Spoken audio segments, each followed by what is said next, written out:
धरती पर कभी न होगा अनुज भरत सा कोई, जो 14 वर्षों तक अपने राम की खातिर रोए।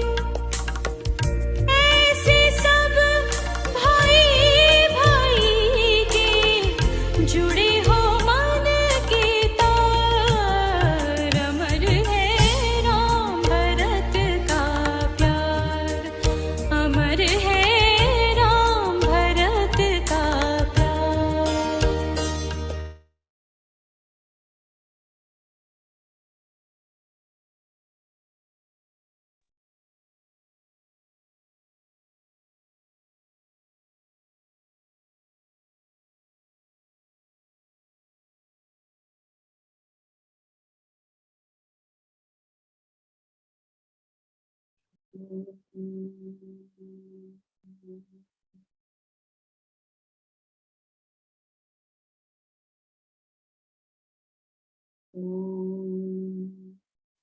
सहना भवतु सहनौ भुनक्तु सह वीर्यं हरवावहै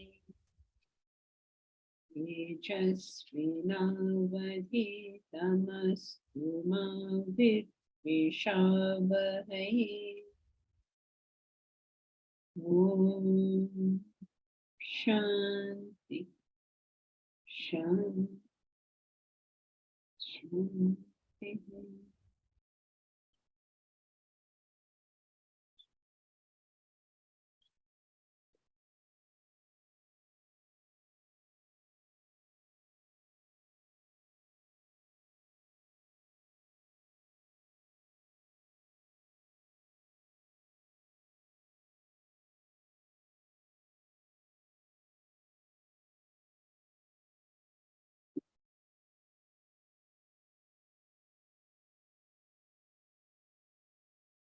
Any questions on what we have covered so far?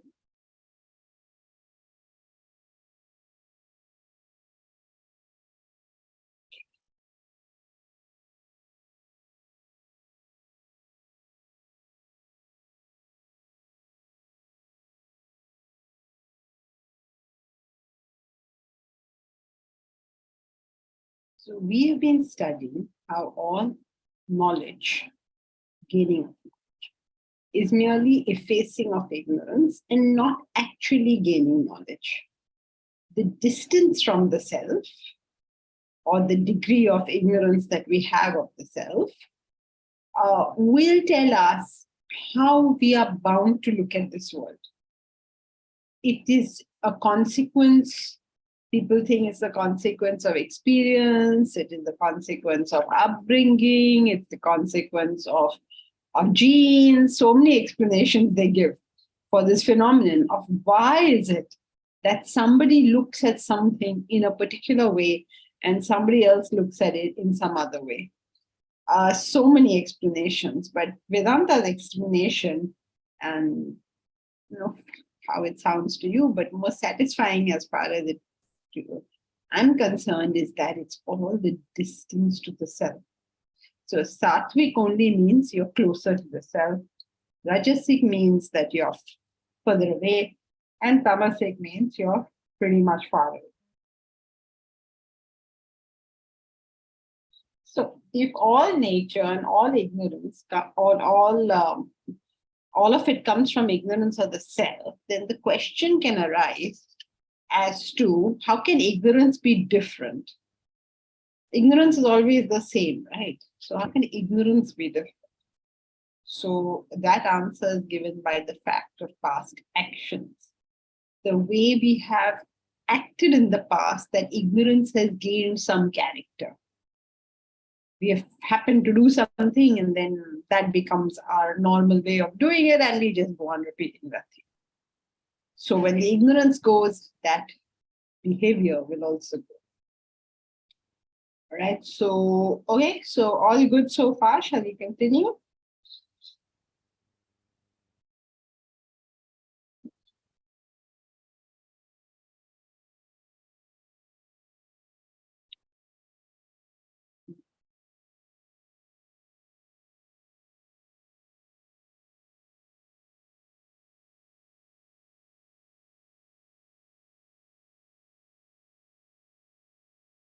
Can we do this? Suppose, oppose. Shall we do it again? Just read it for recollection. Suppose a post is mistakenly taken for a ghost. This misunderstanding will continue mechanically. If we had mistaken it to be a tree, we will continue to believe it is a tree until knowledge dissolves the ghost or the tree and only the post remains. But for that, one has to be open to knowledge, or more correctly, the effacing of ignorance.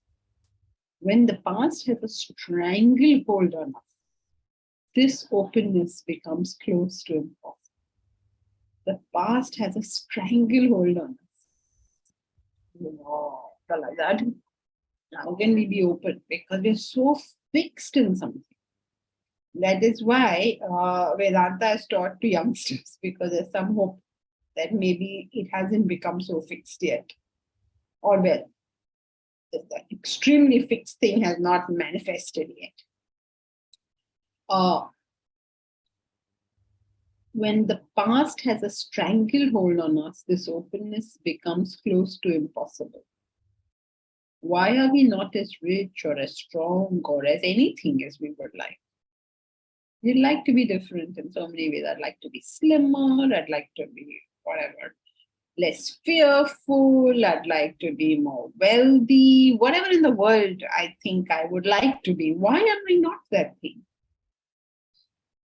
Why do our relationships not work the way we would like them to? There is something within us that prohibits it. We have to hunt it down and remove it. Hence, there can be no real formula for success or relationships or anything. This realization, when it dawns on us, we cease to look outside for these answers. There is no formula. How do you become successful? There isn't really a formula, because what is keeping me from being successful is something within myself. And if that particular thing were to go, I would be successful. And it's relationships. There's something in particular in me that's preventing me from having a pleasant relationship. I have to find that. Otherwise, giving the formula for success is very easy. Giving a formula for relationships is very easy. What's the difficulty? Have a goal, work hard, have a plan of action, keep to that thing, don't move away. You'll have to get it. This is the simplest thing in the world. And yet somehow it is not. So it's not the formula, but it is what within me is preventing me from doing these things. Hence, there can be no real formula for success or relationships or anything. One finds millions of copies of bestsellers teaching success. Have you noticed that all these books that say, I will teach you how to be successful, I'll teach you how to have a good relationship, and they have that millions of copies sold, 10 million copies sold. Do we assume now that 10 million people in this world have become successful or whatever, they had better relationships or understood investing better? One finds millions of copies of bestsellers teaching success, but not millions of people who have become millionaires. It works for some. They tout it, and the misunderstanding continues. Yeah, those things will work for some people, in whose case it just happens that whatever their lacuna was, that particular book spoke about. So it works for some. And they will say, this is fabulous, this is fantastic. And then we will try to read the same book in the hope of getting this thing. What is that book? Most famous one of the whole lot was How to Win Friends and Influence People. Everybody, I think, on this planet who speaks English must have read that book. But how many of us are winning friends and influencing people? So they tout it, and the misunderstanding continues. What makes a person shake free and break away from the misunderstanding? learn something new. I have been teaching this subject or associated with the subject for what now? 35 years? How many years? All the way from 1988, I've been doing this single-pointedly, one-track mind. In all these years, so many people, right? So many I have met who have taken interest in the subject, who have been very closely associated with it. Such few who have, of all the people in the world, so few who actually broke away from a misunderstanding and learned something new. They learned the subject. The subject is the easiest thing in the world. So, but to efface the ignorance, that is the difficult thing. That's the difficult one. Because what do? We do every part of the subject that seems appealing to us. If we like it, we do it. If we don't like it, we dump it. We're not the most likely thing which is stopping your progress is a thing you don't like, isn't it? If you liked it, you'd have done it. So even when we come to Vedanta, we persist in our likes and dislikes. Move towards what we like, move away from what we don't like. And so we stay where we are. It's the most pathetic, most sad, most heartbreaking form of this. And it has been commentated upon by all the teachers of the past.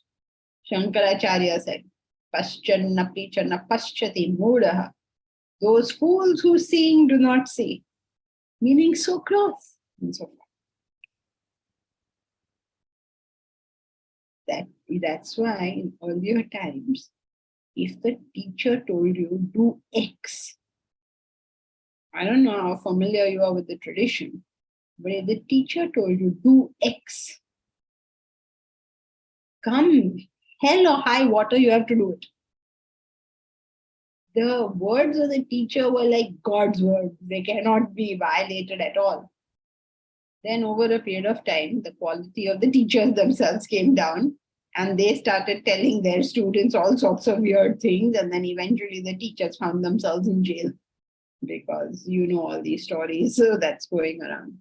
So what has happened is spiritual life has lost that, what should I say, that faith factor where you believed from the bottom of your heart that if your teacher told you to do something, it was good for you. And you would override your own wishes, your own intentions, your own beliefs because of the teacher. So that's not there. And because now that is not there, the price we have paid is that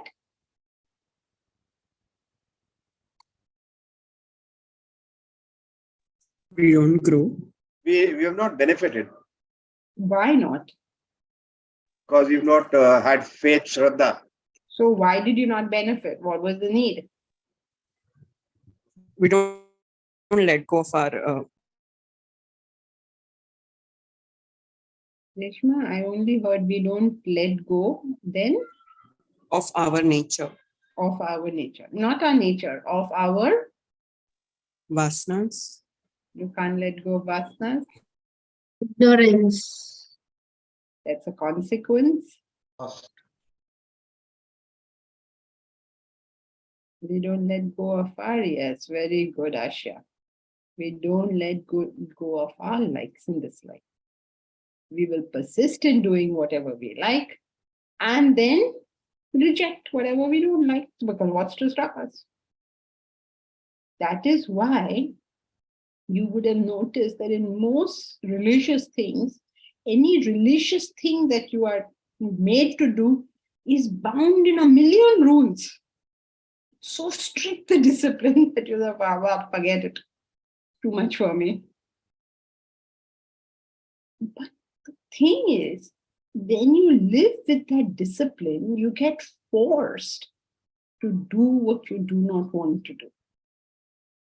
You were forced into that thing. Now it is possible that that very thing which you did not want to do is the thing which you needed to do. And if you were able to counter that, okay, your growth will be phenomenal. The problem is our mind justifies all our dislikes so much that we will not do that thing. And so we become scholars of Vedanta, not Vedantins. The knowledge is so simple, it is given out so systematically, it is all laid down, every question can be answered. So we become very good at it. Tragic. The big question is, what makes a person shake free and break away from a misunderstanding, learn something new? Why would he even question that bondage? One is tempted to say that it's because they are failing at their endeavor. When you fail at your endeavors, maybe that is what makes you question. But that answer cannot be correct. Why? Because so many are miserable, and yet they never question anything. They just go on wallowing in their misery. So it's $1 million question, but unfortunately, not one that has an answer. Why do people keep to their sorrows? No answer. The good news is that if you're interested in this subject, we are obviously shaking that shackle and have somehow led ourselves to the quest of knowledge.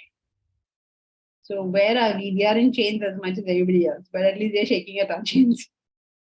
We're shaking it. We're shaking it, making some noise. Now, will that noise actually break through the shackle or not depends on, depends on individual effort. But at least if you come here, then you're dung, you're shaking the, you're shaking it.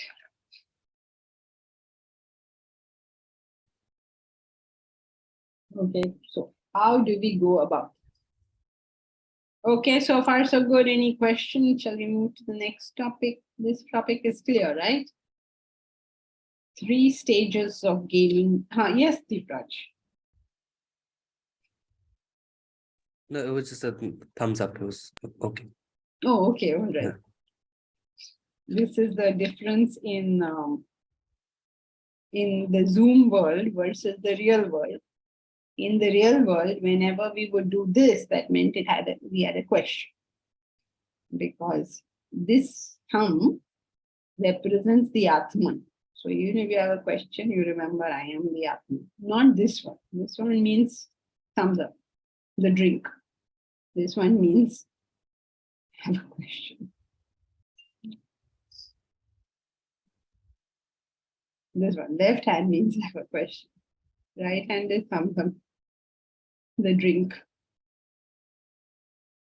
So 3 stages of gaining knowledge. So how do you go about this? Okay, now this chapter is the most important chapter in this book because, in fact, the point of this whole book is only this chapter. The rest is all just an introduction to this chapter. How do we go about gaining knowledge or effacing ignorance? There are degrees or stages of knowing. The word know can be used in 3 senses. I have heard of it, I understand it, I have experienced it. Knowledge unfolds in 3 stages. The steps are known in Vedanta as Shravana, Manana, and Nidhyasana, that is, listening, reflection, and meditation. These 3 stages of knowledge pertain to the 3 levels of ignorance. Why do we have 3 stages of knowledge? Because there are 3 stages of ignorance. At the first level of ignorance, a person does not know. He's never heard of it. Okay, so suppose there's Switzerland. Then do you know Switzerland? No. I don't know what is Switzerland. Never heard of it. All right, so that's first level. That you learn. Okay, there is a place called Switzerland. At the first level of ignorance, a person does not know, has not heard of something. In the second stage, she does not understand it. And in the third, she has not experienced it. The first level of ignorance is traversed by the receipt of information. So for the first level of ignorance, never heard of something. So how do you cross that? By the receipt of information, by taking in information. Never heard of whatever, but give me some example. I've never heard of which is the closest star to us. Never heard of it. Closest to our solar system. And I hear the name. Proxima Centauri. Oh, now I know. Proxima Centauri is the star closest to us. But what do you know by knowing this? Nothing, right? Suppose I show you a fruit. Then say, what is this thing? And then I tell you it's a watermelon. Somebody else tells you it's a kharbuja. Somebody else tells you it's a kalingad. They're all saying the same thing. What is a watermelon called in Lebanon, Joyce? Batik. Batik? Ah, okay. So Joyce tells us it's batik. Now all of us know have batik or watermelon or kharbuja or kalingad, whatever it is we call it. They're all saying the same thing. But all we know is what people have called it. That's all we know. We don't know anything else yet. But 9 out of 10 people are just very happy to have a name. Like, one thing which always amazed me, was very interesting, and it's always amazed me, that people would look up at the sky and say that, that is Venus, or that is Jupiter, or that's the constellation Aries, or whatever they say. Now it's very, very nice to see it. Oh, that is the Great Bear, whatever, each one, look it up and see what it is. It's very fascinating. And when I was a young child, I used to hear this and I was very fascinated. I said, oh, so that's the Great Bear. That's the hunter. That is this. So I learned all those things. And then it occurred to me that none of those stars in these so-called constellations, I mean, of course, I did learn further, have got anything to do with each other. You just made some image, called it some name, and now everybody's learning this name. This is Orion. This is the Great Dipper. Like what? It's like, you just join some dots. And yet, people who can actually identify that, they are very impressive when you listen to them. Isn't it? I was very impressed. Would you be impressed? Somebody could look up at the sky and say, oh, this is this and this is this. And yet, knowing all those names, the person may not know the basics of what a star is. The basics of what a star is. Oh, they never heard that there is hydrogen, there is helium, never heard of hydrogen and helium also.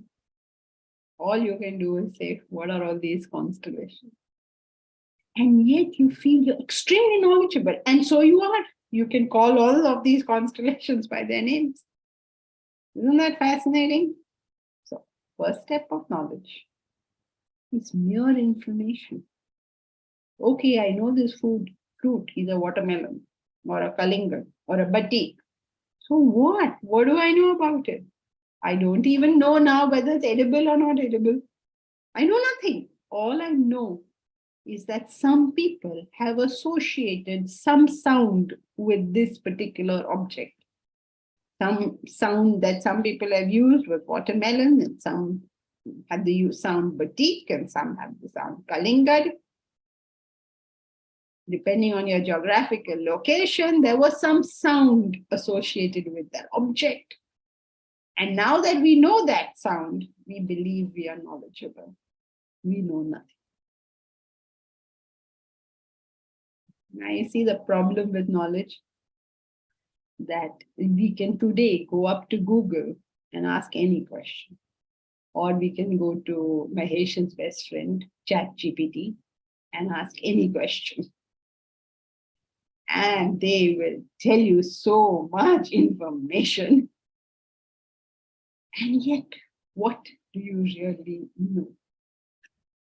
Like your old doctor says, what have you got? You've got meningitis. Okay, that's a sound associated with some disease I have. What on earth is it supposed to mean? No idea, but I will go tell the whole world, you know, I had meningitis. Neither the person hearing you nor you yourself have any idea what you're talking about. But still, this is the first stage of knowledge. You have heard it, you have heard about it. Okay, first stage of knowledge is clear, right?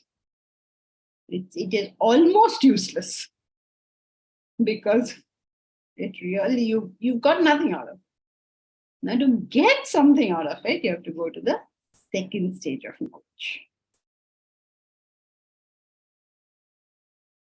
The first level of ignorance is traversed by the receipt of information. Shravana literally means listening. Before the invention of a script, way back in hoary antiquity, knowledge was transmitted orally. So many, many thousands of years ago, how did they transmit knowledge? It was only through speech. It was conveyed by the Guru Shishya Parampara. Guru Shishya Parampara means the teacher-student lineage. The texts were memorized and faithfully transmitted from generation to generation. Okay, so just imagine before printing. Printing was relatively recent, right?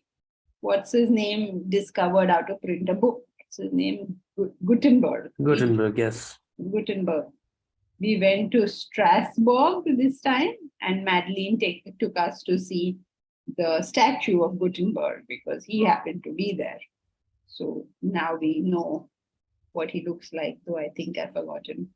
But we went and saw his statue and were suitably impressed that there was Gutenberg over here. So before he existed, what did they do? They used to copy down the text. But even before the script was there, what did they do? How do you know the texts which are so old? They were memorized. So I hear it from you and then I memorize it. And that's how we continue with the knowledge traditions.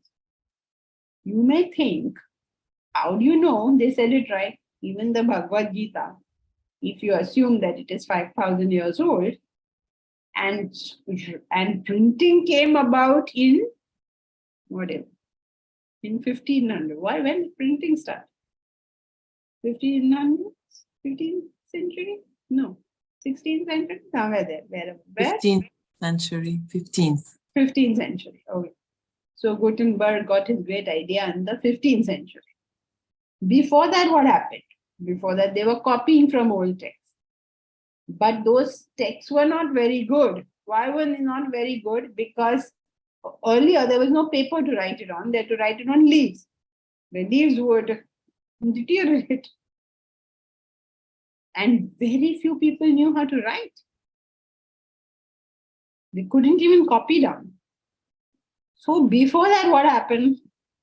Before that, before there was a script, before there was anything to write on, before there was paper, before there was printing, they memorized it. So the Gita has come down to us 5,000 years. And only in the last 1,000 years, probably they had some method of writing something down. So 4,000 years that they came down, how do you know they didn't get it wrong? Possible, no? Whole thing is somebody misunderstood something and said something. But they didn't get it wrong. You know how you know they didn't get it wrong? There was an amazing system. It's still there today. It's not that it's not there. The text, it's still there. So we know that the system existed then. I mean, very few people know it today, but it was, and it is there. And that system was that every single word was associated with a, what should I say? With a sound, let us say. Meaning you not only had to say the word, you had to say it in a particular way. And there's what is called pathan, you know, this, they would sing it in a particular way. And you were not allowed, forget changing the word, you're not allowed to change the inflection of that sound. And it's such a precise art that if two people never have met each other in their whole life, together start chanting the text, then every inflection will be exactly the same. It's an amazing thing. So the moral of this long story is that they transmitted it orally. That's all the moral of the story. So, but the incredible way in which they did it, I think needs some mention, because if you come, Joyce, if you come to India even today, you will see these people, or you don't need to come to India, you can go to YouTube and they say it in a particular way, and it was considered to be a religious sin if you changed an inflection, not if you changed the letter or anything. There was no sin in that, because they could not conceive you would do that. But they would, if you change the inflection, if you say instead of then your teacher there would finish you off. And you know that some of the parts are read how? You have to read it like in a particular line, like suppose you say, Mary had a little lamb. Then you have to, then this is one way of doing it. Then another way is Mary had a little lamb. It's almost like, you know, doing a music thing, the music scales. Sometimes you could have Mary had a little lamb, like that. And you were supposed to do all of this. Can you imagine what kind of skills they've developed? And you look it up on YouTube, they still do that kind of stuff. So, but anyway, the point for us today is this tradition was oral. And since this tradition was oral, it was known, the way of getting that information was known as Shravana. Shravana means listening. Okay.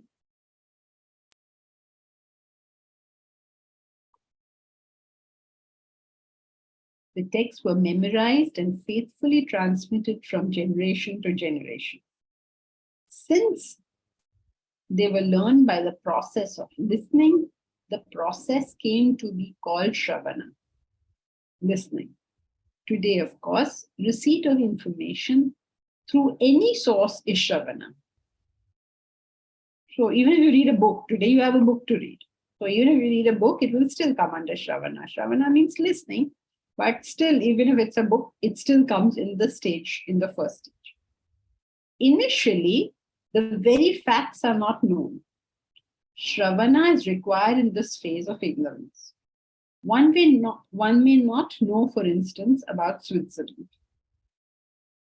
The first stage of knowledge, listening or reading, gives information about Switzerland, but understanding has not yet dawned.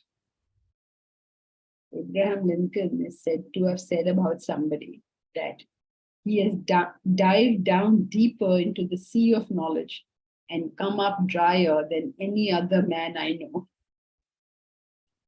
Talk about being insulting.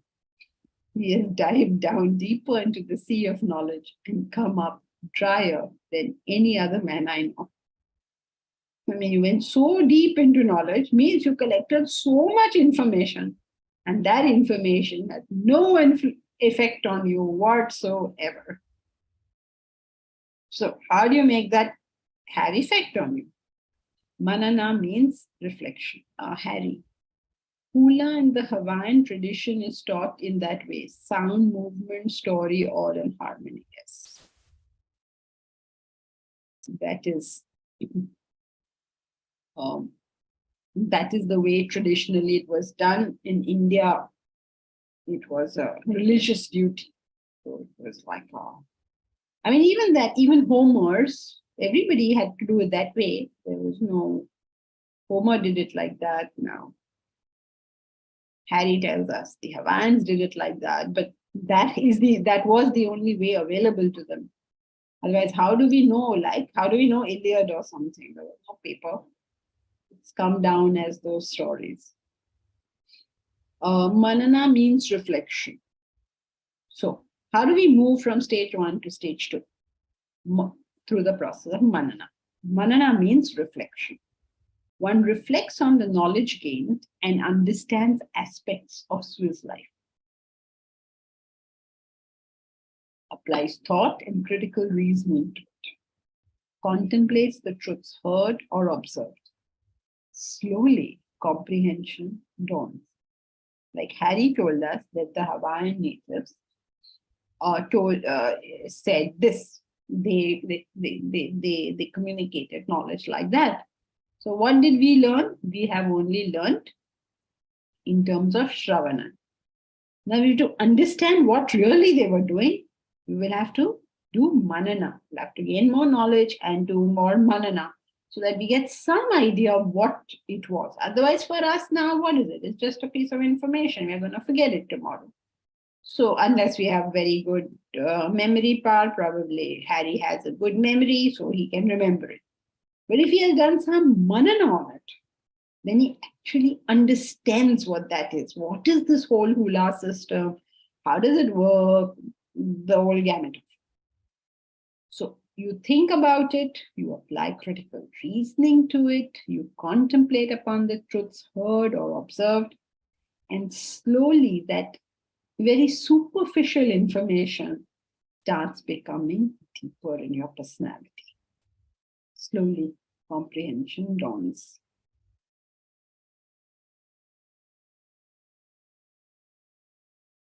Nididhyasana is meditation. The third and final stage of knowledge is the experience of that information.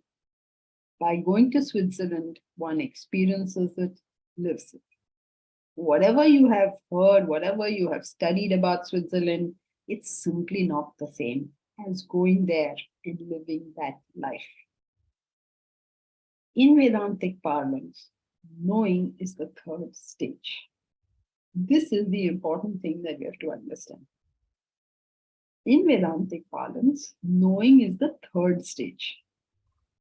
Stages 1 and 2 don't count. Knowing it is becoming it. If you haven't become it, forget it. You don't know. Long journey ahead. So in Vedantic parlance, knowing is the third stage. To know is to be. To know and not do is not to know. As discussed, knowledge is meant to bring about a change in the personality. When one's thoughts and behaviors change, that is the new knowledge.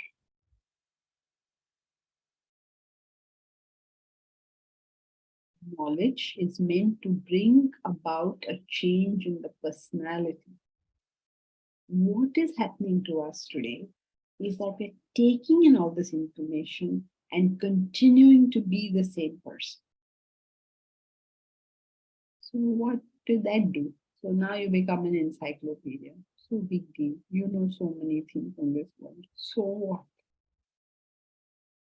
But when that knowledge becomes us, then thoughts and behavior change. And that really is knowledge. That is knowledge.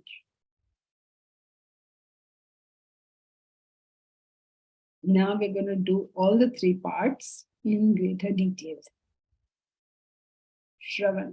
Any questions up to this point? How are we doing so far? Roshni, are you new to the class?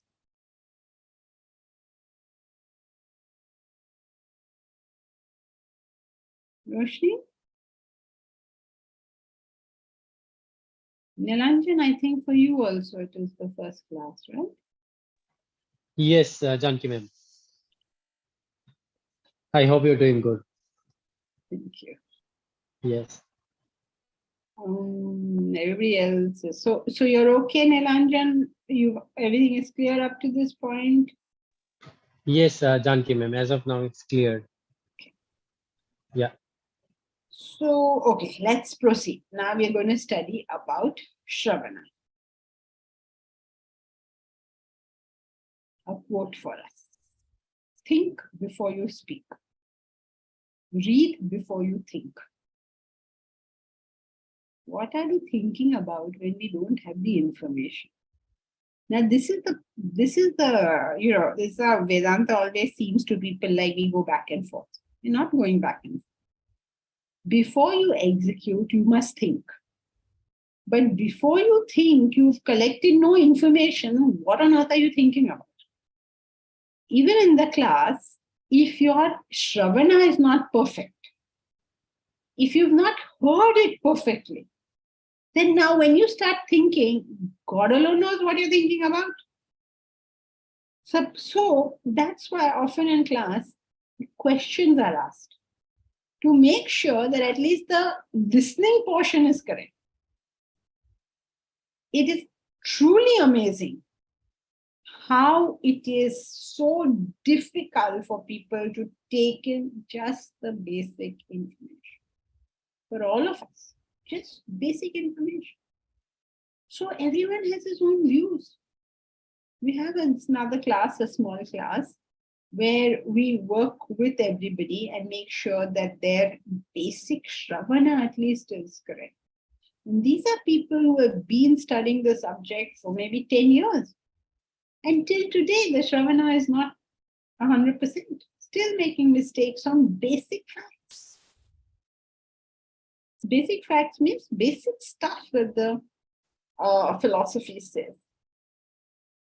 So, read before you think. That means you must get your Shravana right before you start Manana. Why? We do not need to start from scratch on every topic. If you have not taken in information from what your predecessors have done, are you going to start from scratch? Everything will start from scratch. Everything. I'm going to think about it on my own. But people have already thought about it and already come to a conclusion. Imagine if you have to start. Suppose Deepraj said, I will not study mathematics. I will think of it on my own. When he will first have to conceive the numbers. Then he'll have to conceive that when you add numbers, this is what happens. Then he'll have to conceive all of algebra, all of trigonometry. And then somewhere he'll come. And if he does all this, he'll be brilliant. But he'd have wasted his life. Because by the time he'll figure all this out, he'll be 80 years old. And then he will have to start doing some fresh work. So we need not start from scratch on every topic. Make a language, invent computers, discover medical cures, etc. Everything we want to do on our own. We construct knowledge by building on the work done by our predecessors, by doing Shravan. Listening, taking in information is most easily done when one is young. Youngsters absorb new thoughts very quickly. It is said that 50% of adult intelligence is reached by the age of 4. Children can learn up to 6 languages by the age of 4, according to Glenn Doman. They can recite poems and recount the story of a movie in intricate detail. Have you ever heard a child telling you the story of a movie? They take 3 hours to tell you the story of that because they tell you everything that happened over there. And if you ask an adult what happened, especially if you ask your husband what happened in the movie, what will he say? That was a love story. End of story. And then in the end, everything was okay. But most boring. But child will tell you, know what happened? First, one man walked in. And that man, when he walked in, he was wearing very strange clothes. You still start from school. What happened? Everything. And he had a long beard. Okay, Baba, what happened? The child can actually remember all of this. According to Glenn Doman, a child can learn up to 6 languages by age 4. Isn't that amazing? Their minds sponge up new ideas. That explains why the younger generation takes up new fashions. Have you thought of that? All new fashions are taken by youngsters. The oldies, whatever they were wearing in their youth is what they will continue wearing. Older people take longer to adjust to the new fashion, and thus the generation gap. In fact, for a really new idea to gain a firm grasp on the minds of people, a whole generation may have to die out. Can you believe? Those who are able to keep up the quest for the new maintain their youth. Those who are able to take in fresh knowledge keep their youthful vigor even as their biological age increases. That is why they actually recommend seniors to maybe learn a new language, take up a dance, do something, do anything new, so that your brain cells stay active and you're able to take in. Otherwise, you see, the strongest opinions of anything are held by the older generation. Have you noticed? This is good, this is bad, this should be done, this should not be done. And the worst of it, I don't know if you've noticed, now that we are all going into that age, I mean, not Deeprajan, but all. Have you ever realized we look at the prices of everything and say, oh my God, that is so expensive. Because in our minds, everything is still what it was when we were 20 years old. We used to laugh at the oldies that time, right? Our parents would say, oh, my parents, my grandparents would say, in 1 anna, we used to get the whole month's ration. And we used to laugh at that. What 1 anna? Now we also talk like that. Oh my God, so expensive. 1 t-shirt, 1,000 rupees. Oh my God. But 1,000 rupees now is that 1 anna of that time. So we are always shocked and amazed that, oh, so expensive. We are not able to even keep up with prices. What is the price of staff nowadays? What did we begin our life paying staff? I remember in my mom's house, the lady used to work for us. Her salary in the month was 70 rupees. 70 rupees? You won't get pani puri nowadays for 70 rupees. 1 plate of pani puri. Harry, you know what is pani puri? No, we don't know. When you come to India, we'll give you pani puri. Joyce, you know pani puri? No, it is Indian street food. You'll get like they're little balls like that, and there are all sorts of stuff in them. And then 1 plate of that is like 60, 70 bucks. 1 plate means you get 6 pieces or something, like a lot. 70 bucks, 60 bucks. Oh my God, 1 pani for 70 bucks. That is the price. Come to our area. Mr. Chandwani will know. Have you been to Radhesham, Mr. Chandwani? You know how much he charges for 1 plate of pani puri? Quite a lot, yeah. $70, no? I know how much must have gone up.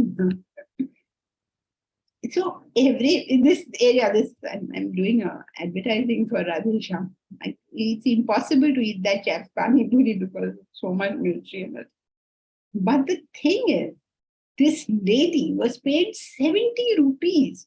She was a live-in maid. She lived with us. She did all the work of the house and she was paid 75 rupees.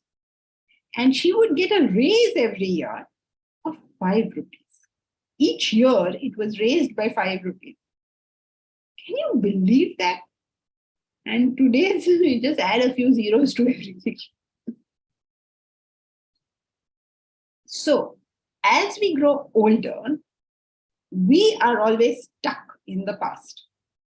Therefore, if we don't want to grow too old too soon, we have to be learning something new. Now, this is only normal everyday things. Imagine when you come to something like Vedanta, how much new things. It's not just that a language or just a dance. You have to learn that somehow whatever you're doing is incorrect. How many people are signing up for that? They sign up for the interesting parts of Vedanta, but they're not signing up to learn how foolishly we have conceived things in the past. How foolish. It's frightening, no? It's frightening to think that we could be around for 30, 40 years and continue to be just the same person. No change. And like those people who can look up at the sky and say, this is the Dipper, and this is the Great Bear, and this is Orion.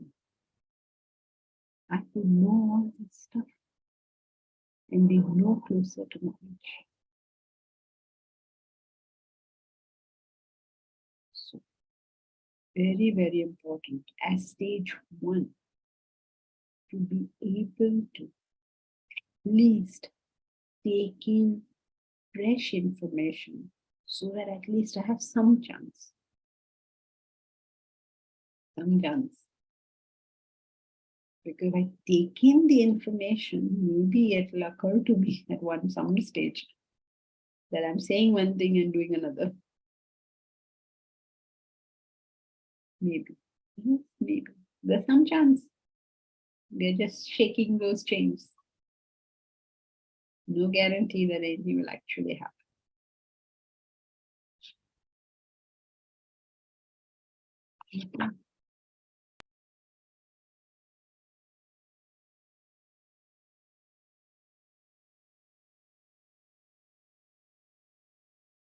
People who are able to take in fresh knowledge, keep their youthful vigor even as their biological age increases.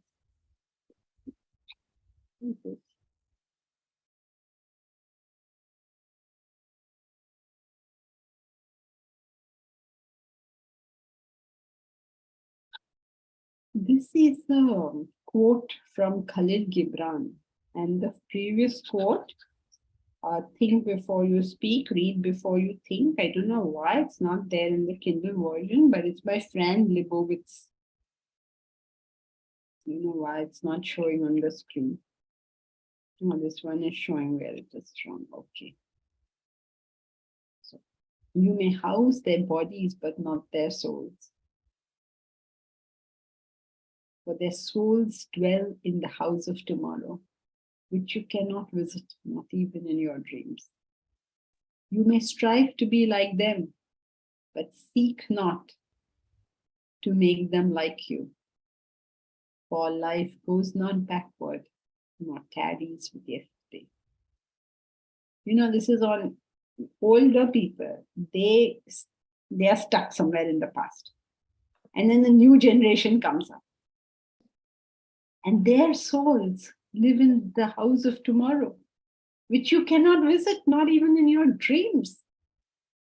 So you try to be like the younger generation, but seek not to make them like you. For life goes not backward, nor tarries with yesterday. Because things are moving forward. Roshni, you're not muted.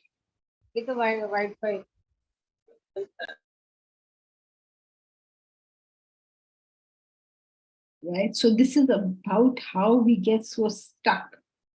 And one way is to at least watch your children, watch your grandchildren, watch your great-grandchildren. Learn from them because they have something new to say. Yes, Taruna.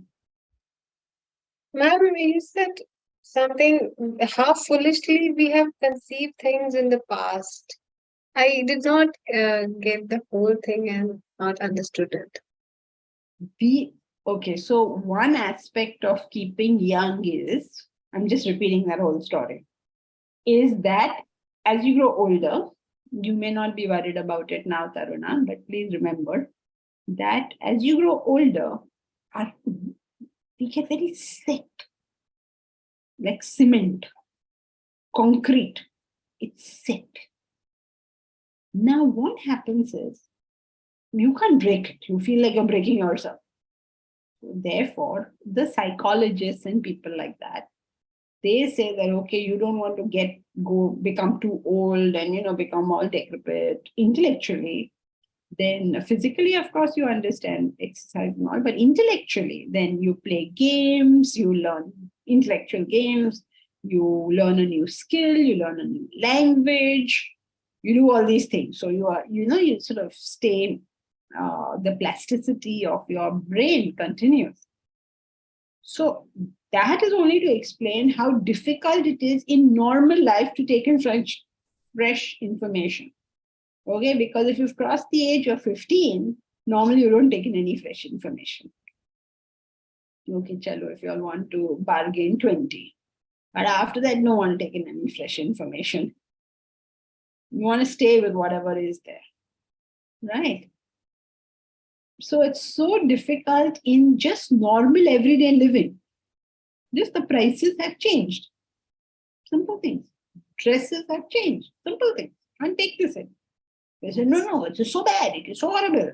We can't do this in normal things. And then you come to Vedanta, where you have to learn that whatever you were doing in the past is all wrong. Now, who is going to sign up for this? Nobody, right? So they enjoy parts of it. They enjoy the intellectual analysis. They enjoy the general fun, whatever, everything. But they're not signing up for the hard part, which is to actually take in fresh information and thereby do different things, eventually do different. If you hear something in Vedanta that doesn't suit you, you will not hear it. You dump it. Or you'll say, well, I take what I like and I don't take it. People do that. Who is willing to say, I am completely wrong, I'm here to be revitalized? No, I think I'm right. And if you say something that agrees with me, then I'll take it. And if you don't say anything that agrees with me, well, I'll just dump it.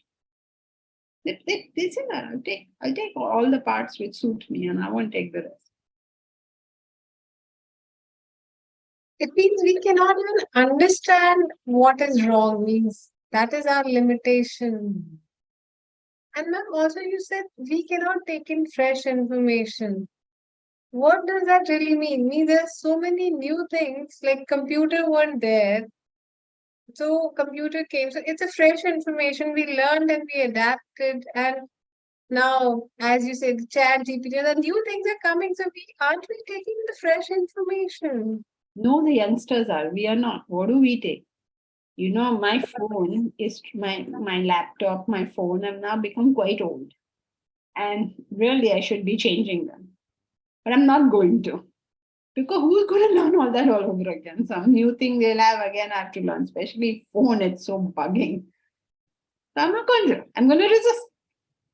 I said, no, I'm very happy with my old phone. Even if it is a bit slow, fine. Even if whatever problems are there, I know how to deal with those problems. I'm good with it. I'm not changing.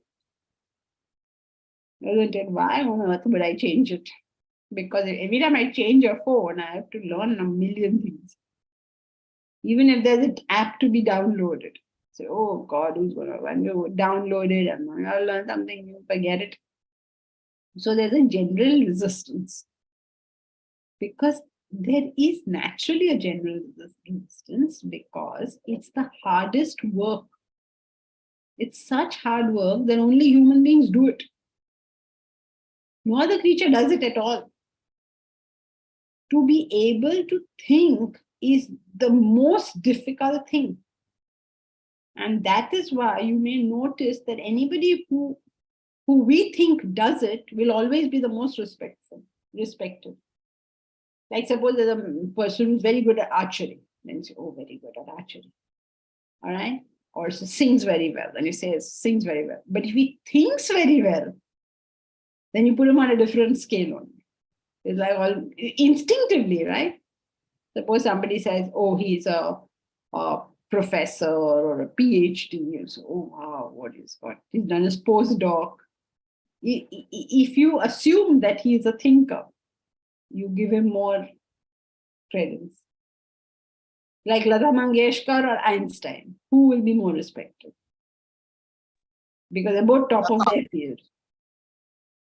Right, I understand. Okay, so then that's it for today.